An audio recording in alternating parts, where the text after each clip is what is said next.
দাম্পত্য জীবন এমন একটা জায়গা, আমি প্রায় সময় বলি দাম্পত্য জীবনের শুরুটা হলো, উর্দুতে একটা কবিতা আছে, ইবতেদায়ে ইশক আর ইন্তেহায়ে ইশক বরাবর নিহি হোতা হ্যায়।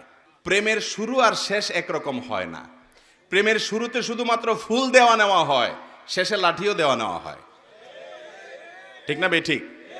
শুরুতে মোহব্বত উতরায়, উন্মাদ হয়ে যায়, মা বাপ চিনে না, নামাজ চিনে না, মুরব্বী চিনে না, সমাজ চিনে না, বন্ধু বান্ধব চিনে না, রাগ সব। এখন আমার মনের মানুষের সাথে আমার চ্যাটিং চলতেছে, কিচ্ছু চিনে না সে, ভালোবাসা উতরাইতে থাকে।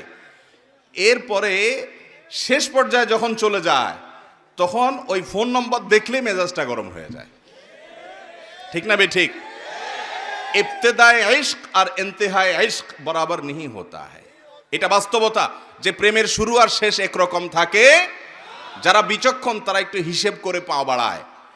ঠিক একইভাবে বৈবাহিক জীবনে তিনটা ধাপ আছে। কয়টা ধাপ আসে?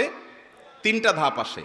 বিবাহের পরপর ভালো হোক আর মন্দ হোক, প্রথম প্রথম নতুন জামাই বউ অনেক মহব্বত আদান প্রদান করে, অনেক ভালোবাসা, অনেক স্বপ্ন, অনেক প্রতিজ্ঞা, অনেক ওয়াদা, অনেক কমিটমেন্ট, অনেক প্রমিস, অনেক ভালোবাসার বিনিময় হয় বিয়ের পরপর। এরপর যখন 1-2 বছর চলে যায়, আল্লাহ তাআলা একটা বাচ্চা দেন।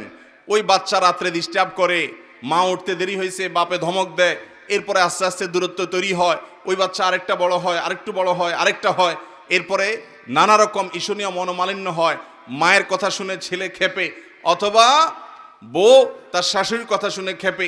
আস্তে আস্তে আস্তে আস্তে আস্তে টুনটান হতে হতে যখন সংসারটা একটু ভারী হয়, ছেলে মেয়ে হওয়া শুরু করে, 2-3 বছর হয়ে যায়, ও যে ঘোরটা কেটে যায়। সহজ কথা হলো, বিবাহের পরে প্রথম প্রথম যে ঘোরটা থাকে, ওই ঘোরটা কি কেটে যায়।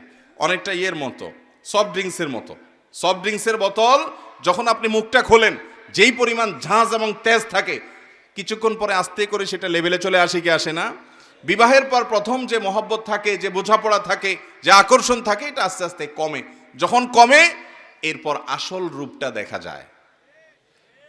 ওই যে মহব্বত উতরাইছিল একটু আগে বা কিছুদিন আগে, সেই মহব্বতের আসল রূপটা ছেলেও দেখতে পায়, মেয়েও দেখতে পায়। শুরু হয় এবার তুমুল আকারে ঝগড়া, ফাসাদ, গন্ডগোল।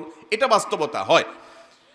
এরপর বৈবাহিক জীবনের একেবারে শেষের দিকে যখন চলে যায়, তখন আবার ওই প্রথম সময়টা কিন্তু ফিরে আসে। অর্থাৎ বুড়া বুড়ি টোনাটুনির সাথে সম্পর্কটা খুব ভালো থাকে। আপনি আমাদের এই সমাজে জোয়ান জামাই বউ যেরকম মারামারি লেগে থাকে, গন্ডগোল লেগে থাকে, মুরব্বী চাচাদেরকে বুড়া বুড়ি এরকম গন্ডগোল লাগালাগি করে এবং চুলাচুলি করে, এরকম খুব বেশি দেখেন? একেবারেই নাই। ওই মাঝামাঝি পর্যায়ে যা হয় না হয়, শেষের দিকে আবার মহব্বত অনেক হয়। নদীর এপারে কিছুটা শান্ত, ওই পারে কিছুটা শান্ত, মাঝখানে উত্তাল তরঙ্গ। ওই তরঙ্গ দেখে অনেকে ভুল করে এবং তরি ডুবিয়ে দেয়, আর ওই কুল পর্যন্ত যেতে পারে না। আর যে বিচক্ষণ, সে জানে যে এরকম চড়াই উতরাই হবে দাম্পত্য জীবনে, বোঝাপড়ার গরমিল হবে, গন্ডগোল ফাসাদ হবে, এগুলোর সব ওভারকাম করতে হবে। একটা সময় আমার শান্তি আসবে। বিশেষ করে মা বোনদের একটা সমস্যা হলো যে পরের ঘর করতে গিয়ে নানা রকম ঝামেলা তৈরি হয়। তখন তারা কি করে, না এসব আর করবো না, আমি চলে যাই। এভাবে যে বেশিরভাগ মেয়ে পরবর্তীতে আফসোস করতে হয়। আর এই কারণে দাম্পত্য জীবনের সুখের দ্বিতীয় মন্ত্র হলো সবর এবং শুকর। এই দুইটা অভ্যাসকে নিজের জীবনে আনতে হবে।